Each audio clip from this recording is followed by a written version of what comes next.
자, 저희가 이제 안경테로 사용되고 있는 귀금속 소재들에 대해서 살펴보고 있었는데요.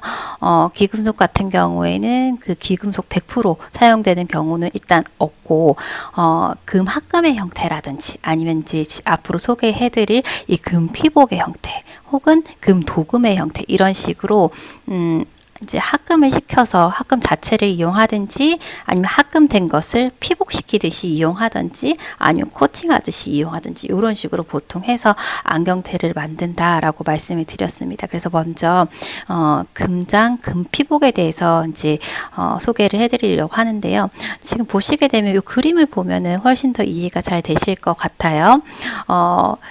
앞서 저희가 살펴봤었던 금 합금의 형태는 뭐 금에다가 뭐 다른 것들을 섞어가지고 원하는 색상, 원하는 물성을 갖게끔 해서 그 자체를 쓴 거잖아요. 그러면 이런 식의 이제 모습을 가지겠죠. 자체가 금 합금의 형태니까요. 근데 금장이나 금도금 같은 경우는 조금 이제 요것과는 차이가 나는 부분이 이 안에 회색 부분, 이제 소지금속이라는 부분을 가지고 있어요. 그러니까 뼈대가 되는 거는 다른 금속인 거죠. 그래서 이걸 갖다가 저희가 대부분 이제 요거는 그 비금속 재료를 이용을 하게 되는데 요 소지금속, 베이스 메탈, 바탕금속이라고 하는 이제 요거 보통 뭐 양백이나 모넬이나 블랑카지나 뭐 이런 것들이 될 텐데 여기에다가 금장 같은 경우에는 이제 그 전선 피복 싸듯이 이렇게 싸주는 형태로 만들어지는 게 금장 금 피복입니다. 골드필드 해가지고 GF로 이제 표기를 하고요. 자, 요것과 비교해서 이제 후에 살펴볼 금 도금 같은 경우에는 골드 플레이티드 해가지고 이제 이렇게 GP로 표기를 하시게 될 거예요. 지금 보시게 되면은 가장 표면 측에 있는 표면이 굉장히 얇죠. 그래서 소지 금속 있으면 진짜 코팅하듯이 쓱 담궈가지고 표면에만 이제 도금 처리를 하는 거예요. 그래서 어쨌든 드러나는 바깥 표면색은 이제 뭐 금색이든 뭐 아니면 뭐 그린 골드든 핑크 골드든 이제 색상은 이제 거의 유사하겠죠.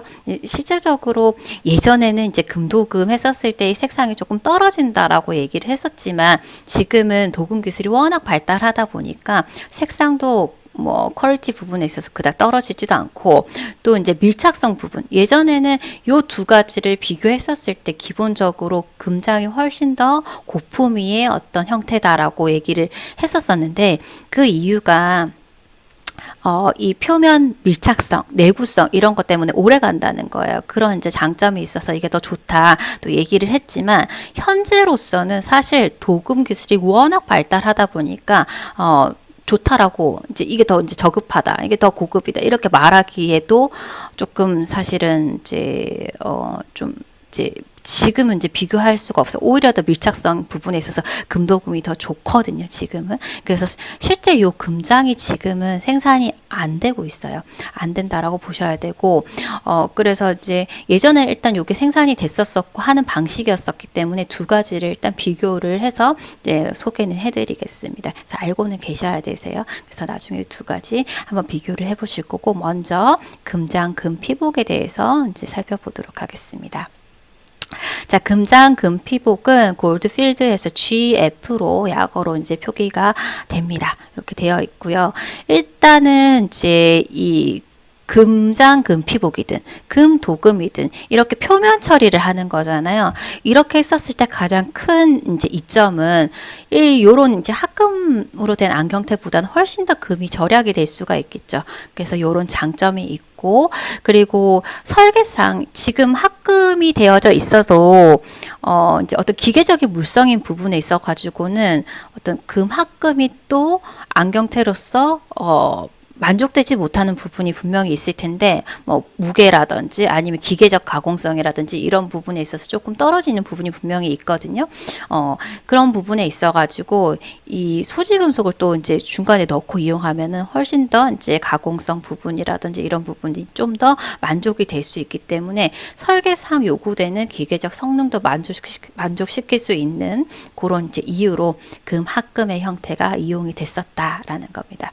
그래서 지금 지금 보시는 것처럼 기본적으로 이 금장을 할 때는 소지금속으로 이제 많이 사용되는 게 양백이랑 모네릴이라고 했죠. 좀 더 좋은 소재로는 브랑카지가 있기도 하지만 가장 흔하게 사용되는 것은 이 두 가지 재질이고요. 뭐 티타늄도 이용을 할 수 있죠. 너무 좋죠. 그치만은 티타늄 같은 경우는 굳이 소지금속으로 이용할 이유가 없습니다. 그냥 티타늄 자체만으로도 이용을 할 수 있기 때문에 어쨌든 이런 것들을 소지금속으로 지금 회색으로 보여지는 베이스 메탈 뼈대로 하고 그 위에다가 이제 금합금을 피복 융착시킵니다. 근데 이 위에다가 붙일 때 잘 밀착이 되어 있어야지 되겠죠. 오랫동안 이렇게 잘 유지가 되려고 하면 그때 사용하게 되는 게 은납을 이용해요. 은이 굉장히 넓게 펼쳐지면서 밀착성을 좋게 하는 성질을 가지고 있기 때문에 요 소지금속에다가 이 합금된 형태의 이 피복을 딱 이렇게 붙일 때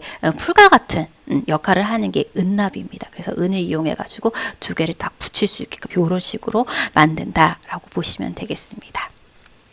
자, 그래서 주로 요런 이제 금장 같은 경우에는 안경테에 이용이 될 때 보통 한 14K, 12K 정도가 보통 이용이 됩니다. 금 합금보다는 금 함량이 좀 낮은 편이죠. 그죠? 요렇게 이용이 된다라고 보시면 되겠고, 자, 보시게 되면 이 금장도 실제 이 안경테에 사용되어진 금 합금의 중량비에 따라서 GF로 표기가 되기도 하고 혹은 RG로 표기가 되기도 합니다. 그래서 세분화하면 이렇게 두 가지로 또 이제 구분을 해서 표기가 될 수가 있는데요. 먼저 이 안경테에 사용되어진 금속부에 있어서 이 금속부 내부의 금 합금 중량비가 전체 금속에 있어서 20분의 1 이상이다 라고 하면은 GF로 표기가 될 수가 있습니다. 그런데 이 금 함량이 20분의 1 미만이다. 좀 금 함량이 좀 적다라고 하는 경우에는 지금 롤드 골드 플레이트 해서 RG로 표기가 되는 거죠. 그래서 GF와 RG는 실제 이 금속부에서 금 함량이 얼마나 되는가, 20분의 1 이상인가 아니면 20분의 1 미만인가에 따라서 이렇게 또 구분을 해서 표기가 된다. 이렇게 기억을 해주시면 되겠습니다.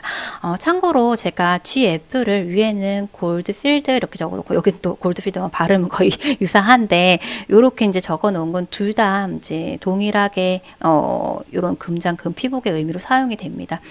그런데 뭐 어차피 약어는 같기 때문에 크게 뭐 신경 쓰시지 않으셔도 될 것 같아요. 어쨌든 간에 금장 금 피복도 크게는 GF, RG 구분해서 표기할 수 있다. 이렇게 보시면 되겠습니다. 자, 그러면 이 금장 금 피복 공정을 다시 한번 확인을 해보도록 하겠습니다. 그림을 통해서 보시면 훨씬 더 이해하시기 쉬울 것 같아요. 자, 먼저 목적에 대해서 한번 더 정리를 하고 가자면, 자, 이 금장을 하는 목적은 안경테 제작을 할 때 뭐 금 합금보다 훨씬 더 금을 적게 쓸 수 있겠죠. 금 절약, 경제적인 부분에서 이점이 있고요.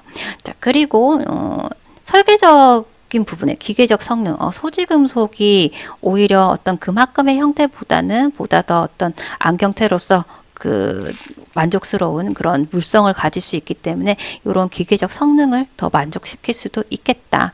그런 부분에서 금장을 하게 되고요. 자, 하는 방법을 보게 되면은 그림에서 보시는 것처럼 1번 기본 뼈대가 되는 소지 금속이 있고 그 위에다가 금장 처리를 하는 식으로 하게 되는데 크게는 3개의 구조로 나누어서 또 살펴볼 수가 있어요. 지금 보시게 되면은 1번은 당연히 이제 소지 금속, 바탕 금속, 베이스 메탈 부분이 될 테고, 그리고 맨 겉에 있는 이 3번이 이제 금장층이 되겠죠. 금장층이 있는데 그 두 가지를 같이 엮어주는, 같이 다 이렇게 결착이 잘 될 수 있게끔 하는 확산층이 있습니다. 2번 확산층이 있어요. 자, 그래서 보시게 되면은 지금 소지 금속 있고 금장층 원하는 색깔 대로 이렇게 금합금의 형태가 달라질 수 있겠죠. 금장층이 있고 요 두 개를 딱 이렇게 연결해주는 확산층이 있는데 이 확산층 같은 경우엔 두 개를 잘 밀착을 시켜줘야 되기 때문에 서로의 밀착성을 향상시킬 수 있는, 잘 떨어지면 안 되잖아요. 그래서 거기에 좋은 재료가 뭐냐면은 저희가 앞서 살펴봤었던 니켈 같은 경우에는 밀착성 향상에도 도움이 되고요. 그리고 내부식성도 굉장히 좋았었잖아요.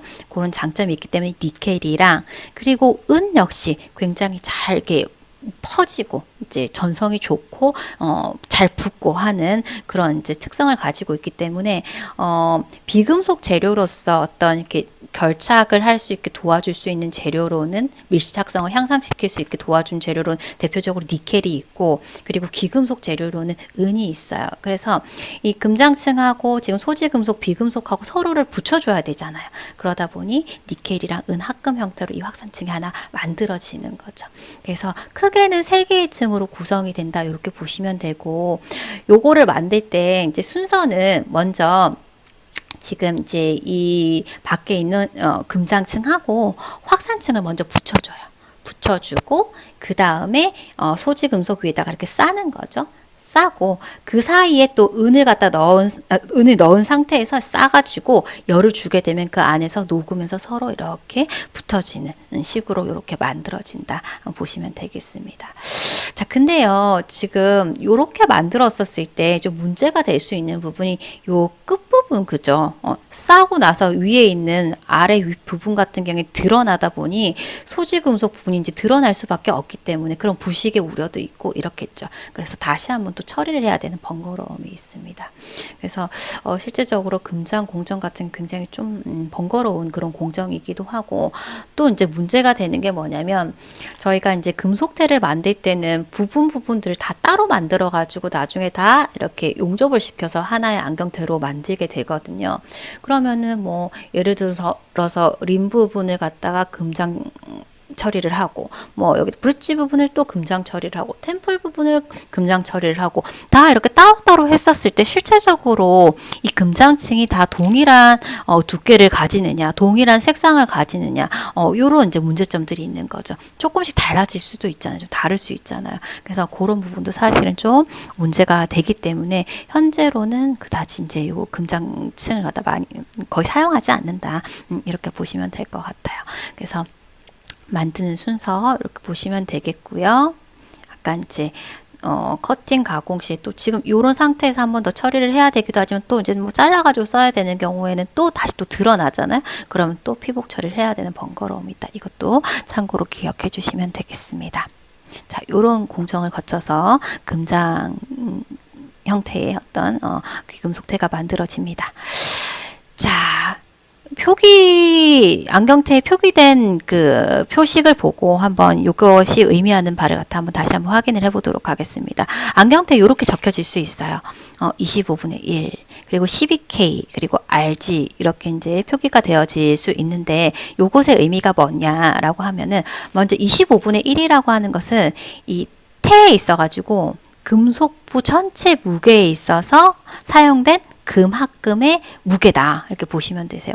예를 들어서 뭐 전체가 다 금속부일 수도 있지만 콤비네이션 태 같은 경우에는 플라스틱이랑 또 금속이랑 같이 이렇게 또 콤비가 되어져 있는 경우도 있잖아요. 그래서 정확하게 얘기하면은 안경테 전체가 아니고 안경테에 있어서 사용되어진 금속부에 있어서 금 함량의 비다, 금합금의 무게다, 이렇게 보시면 되겠습니다. 보시면 되고, 그 다음에 12K는 이때 사용되어진 금합금의 순도예요. 뭐 좀 더 금 함량이 많아 순도가 높을 수도 있고, 때로는 이제 좀 적을 수도 있고 하잖아요. 그러니까 이렇게 되고, 자, 여기에서는 이제 금장이긴 하나 RG로 표기가 됐잖아요. 이렇게 표기될 수밖에 없는 이유가 위에 보시면은 이때 이제 피복된 금합금의 무게가 25분의 1인 거죠. 만약에 20분의 1 이상으로 함량 포함이 되어졌다라고 하면은 이제 당연히 GF로 표기가 됐겠지만, 여기에서 보게 되면은 여기 사용되어진 금합금의 무게가 전체에서 25분의 1이니까 20분의 1 미만이다 보니 RG로 이렇게 표기가 된 거예요. 그래서 이렇게 표기가 되어질 수 있고, 그러면 이제 문제로서 나올 때 이렇게 표기가 되어진 이 안경테에 실제로 사용된 금 함량은 얼마일까, 이렇게 물어볼 수가 있거든요. 그거는 이제 계산을 해보시면 됩니다. 자, 예를 들어서 안경테에서 사용되어진 금속부에 있어서의 전체 무게가 10g이다 라고 했었을 때, 이때에 사용되어진 금 함량은 얼마일까, 이렇게 문제로 나올 수 있거든요. 그러면은 이제 요거를 푸실 때는 일단 전체 안경테에서 금속부의 무게가 10g이고 여기 중에서 실제 이제 피복된 금합금의 무게는 25분의 1이다. 라고 했는데 이때 사용되어진 금의 순도가 지금 12K잖아요. 100%가 24K인데 12K니까 이렇게 하면 실제 사용되어진 금 함량을 구하실 수 있겠죠. 그죠? 그래서 구해보게 되면은 이렇게 하면 4가 되고 그리고 0.4가 되고요. 그죠? 0.4가 되고 요거는 2분의 1이 되니까 해보면 0.2g 이렇게 풀어보실 수 있겠습니다. 그래서 이렇게 이제 안경테에 적혀진 이런 표기를 보고 표기에 대한 어떤 해석하실 수 있으시면 되고 또 때에 따라서는 실제 사용되어진 금 함량을 이렇게 구해보라고도 하니까 이렇게 요 위에 있는 정보를 가지고 구해보실 수 있으면 되실 것 같아요. 이렇게 금장에 대해서 살펴봤고요. 자, 여기 다시 한번 보시게 되면은 계측된 안경테의 크기 표시는 주로 이렇게 다리부에 이런 식으로 표기가 되어 있거든요. 여기 같은 경우에는 금속부에 있어서 금합금 중량이 이제 20분의 1이니까 GF로 표기된 거 확인하실 수가 있고 여기에 순도 이렇게 확인하실 수가 있겠죠. 그죠? 이렇게 보시면 되겠고 마찬가지로 이제 앞에 있었던 문제랑 유사한 문제인데 이것도 같이 한번 풀어 보실까요? 자, 보시게 되면 왼쪽 안경테 요걸 보고 이제 풀어주시면 되세요. 왼쪽 안경테 전체의 무게는 30g이에요. 전체의 무게는 30g인데 실제 여기에 사용된 금속부 중량, 우리한테 중요한 건 금속부 중량이니까요. 금속부 중량이 10g이다. 이때 이태에 사용되어진 금 함량은 하면 이때 사용해야 되는 건 요 10g이죠. 그죠? 10g. 10g이고 여기에서 금합금 중량비가 20분의 1이고 그 다음에 순도가 24에서 여기 14K니까 14 이렇게 해서 이제 구해 보시면 되겠죠. 그죠? 이렇게 해서 구해 보시면 되겠습니다. 자, 다음으로 살펴볼 방식은 금도금 방식인데요. 금도금은 골드 플레이트에서 GP라고 이렇게 표기를 합니다. 자, 근데 이 금도금을 할 때, 그 전기분해를 이용해서 도금을 하게 되거든요. 그래서 이걸 갖다가 이제 전기도금에서 EP로도 일렉트로 플레이트라고 해서 EP로 표기하는 경우도 있습니다. 실제적으로 정확하게 표기하기 위해서는 GP로 표기를 해야 되는데, EP로 표기되는 경우도 있다. 이렇게 이해해 주시면 될 것 같고 이 전기 도금할 때 도금할 때 이제 그 전기 금속 용융액에다가 담그거든요. 그러다 보니까 습식 방법으로 이제 도금을 한다 해서 습식 도금 이렇게도 설명을 할 수가 있겠습니다. 자, 그래서 지금 이제 금도금 같은 경우에는 이제 일반적으로 예전에는 금 피복된 안경테보다 좀 격이 떨어지는 것으로 이제 생각을 해왔지만 지금은 워낙 도금 기술이 많이 발달되다 보니까 훨씬 더 금 피복보다도 그 표면 안정성이 좋다. 그래서 지금은 주로 이제 금 도금이 대부분을 차지하고 있다. 이렇게 보시면 될 것 같아요. 후에도 이제 금장이랑 금도금의 어떤 장단점 비교 이렇게 해보겠지만 금장 같은 경우에는 제일 큰 장점이 뭐냐면 안경테를 다 이제 부분 만들고 다 결착을 시킨 후에 이 완성된 안경테를 갖다 이렇게 담궈가지고 도금을 시키거든요. 이렇게 했었을 때는 전체 표면이 다 고르겠죠. 매끄럽고 고른 표면을 얻을 수가 있고 그리고 생산적인 부분에 있어서도 훨씬 더 경제적이겠죠. 그런 장점이 있습니다. 그래서 이제 그런 장점 때문에 지금은 대부분이 금도금 방법이다. 이렇게 보시면 되겠습니다. 자, 아까도 말씀드렸지만 이 금도금 방식은 EP로도 표기를 하기도 한다 했죠. 그래서 이것도 참고로 기억을 해주시면 될 것 같고요. 자, 이 금도금을 할 때 이제 전기를 이용해서 전류를 흘려보내주면서 이렇게 도금을 하게 되는데 이 간단하게 이 진행 순서를 보게 되면은 기본적으로 이제 소지 금속이 있고 여기에다 이제 코팅막 마치 이렇게 입혀주는 거잖아요. 그러면 입혀줄 때 이 소지 금속 위에 이제 이물이나 이런 것들이 있으면은 막 자체가 울퉁불퉁하게 이제 어떤 이제 이물 때문에 표면이 고르지 못할 수 있잖아요. 그래서 전 처리가 굉장히 중요해요. 그래서 먼저 이 소지 금속을 세척하는 과정을 거치게 됩니다. 표면에 어떤 것들이 없게끔 이런 것들 없게끔 해주고, 그리고 이제 이 도금이 잘 밀착이 될 수 있게끔 다시 한번 탈지방, 지방 같은 거 있으면 또 이제 밀착이 잘 안 될 테니까 탈지방 처리를 한 번 더 해주고, 그리고 표면에 도금막이 잘 입혀질 수 있게끔 이제 한 번 더 활성화 처리, 산 처리 해가지고 가장 표면을 갖다가 활성화 시켜주게 됩니다. 그리고 나서 도금을 하게 되는데, 도금을 할 때 도금 공정 자체가 지금은 아주 간단하게 적어놨지만 실제적으로 한 30에서 70 공정에 걸쳐가지고 이 도금이 이루어지거든요. 이제 이렇게 하는 이유는 이제 원하는 도금막을 오래도록 잘 밀착시키기 위해서, 내구성을 좋게 하기 위해서 요 과정을 계속 거친단 말이에요.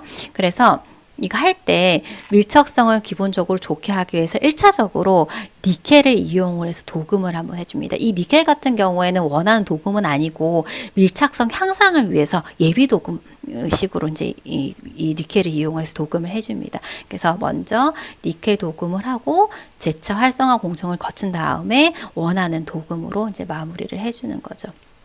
그래서 다 도금이 됐다? 그러면은 이제 건조 해주는 겁니다. 그래서 크게는 이렇게 5단계로 했지만 실제적으로는 이제 다시 한번 또 세척하고 활성화시키고 하면서 계속 막을 여러 번 이렇게 입혀주는 거예요. 그렇게 해서 원하는 도금막을 생성을 해주게 됩니다. 자, 이렇게 이제 진행이 되고요.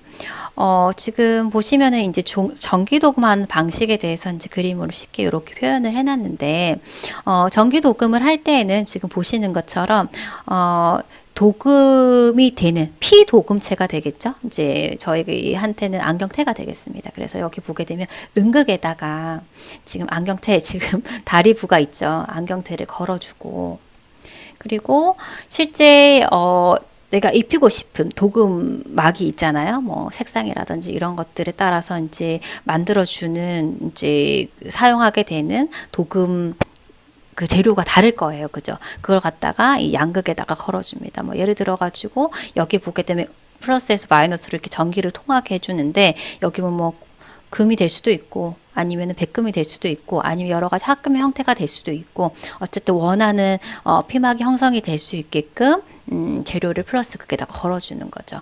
그래서 전기를 흘려보내주게 되면 여기에서 이온화가 되고 다시 마이너스 극으로 가서 이 태에다가 이렇게 코팅막을 형성할 수 있는 이런 방식으로 전기 도금이 이루어진다라고 보시면 되겠습니다. 자, 그래서 양극에는 이제 도금 재료, 원하는 도금 재료가 들어가야 되고, 그리고 음극에는 이제 안경테겠죠. 저희가 이제 하고자 하는 것은 안경테가 여기 걸리는 거죠. 이렇게 해서 전기를 흘려 보내주면서 이제 이온이 여기 가서 붙어서 피막을 형성할 수 있게끔 이렇게 하는 방식이 전기 도금 방식이고, 이렇게 하다 보니까 지금 기본적으로 이렇게 사용되어지는 이제 도금 재료 같은 경우에는 전기가 잘 통하고 분해가 잘 돼야 되겠죠. 그죠? 전기 저항성이 낮은 재료를 사용하는 게 튼튼한 도금막을 형성하는데 훨씬 더 유리하다, 이렇게 보시면 되겠습니다. 그래서 이제 대표적으로 전기 저항성이 가장 낮은 금속이라고 하면 은이 있고 그 다음으로는 금이거든요. 그래서 도금 재료로 이제 굉장히 적합한 그런 재료로 많이 사용이 되고 있습니다. 그래서 이렇게 하시면 되시고요. 그리고 지금 여기 그 수조에 이렇게 담겨져 있잖아요, 도금액이. 그래서 요거 같은 경우에는 이제 습식 도금이다라고 얘기할 수 있는 부분이고, 그리고 요렇게 이제 도금 처리를 하고 나서 문제가 뭐냐면, 지금 여기 있는 이제 이 도금 재료들이 녹아 있는 이 중금속이 녹아 있는 거죠. 사실은 이걸 갖다가 나중에 다 버려야 되잖아요. 이제 폐수가 나온 거죠. 그래서 폐수 처리 시설이 필요하고 하다 보니까 약간 좀 어떤 공해 부분에 있어서 문제가 될 수 있는 부분이 있어요. 사실 이 전기 분해를 이용한 도금 방식, 습식 도금 방식은 그런 것들 조금 문제가 될 수가 있습니다. 참고로 기억해 주시면 되겠고요. 자, 이때 이렇게 해가지고 도금을 해줄 때 만들어내지는 도금 두께나 어떤 성질은 지금 여기 있는 금속역 금속염 수용액의 농도, 그러니까 이 도금 재료가 녹아 있는 이 수용액의 농도라든지 도금하는 시간이나 그리고 지금 도금 재료로 사용된 금속 성분이나 그리고 이거 할 때 균일한 피막이 만들어질 수 있도록 계속 교반 흔들어 주거든요. 이 흔들어 주는 정도가 뭐 빨리 흔드는지 좀 천천히 흔든지 요런 것들 그리고 일정 온도를 흘려줘야 되겠죠. 그래야지 잘 분해가 돼서 가겠죠. 그래서 도금액의 온도라든지 그리고 흘려주는 전류의 밀도 이런 것들에 따라서 조금씩 도금의 두께나 성질이 좀 달라질 수 있겠다. 이런 것들에 영향을 받는다. 이렇게 보시면 되겠습니다. 자, 그래서 이런 방식으로 이용을 하게 되고, 자, 금도금을 할 때 이제 뭐 공정이 굉장히 많지만 실제 하게 되는 저희 뭐 이제 그 기초 도금, 마무리 도금, 원하는 이 금도금 같은 경우도 크게는 세 개의 층으로 구성이 된다라고 보시면 되세요. 지금 보시게 되면 일단 기본적으로 소지 금속이 있을 거고, 그리고 이 소지 금속 위에다가 내가 원하고자 하는 금 도금층이 잘 붙을 수 있게끔 예비 도금으로 1차 예비 도금으로 뭘 쓴다고 했죠?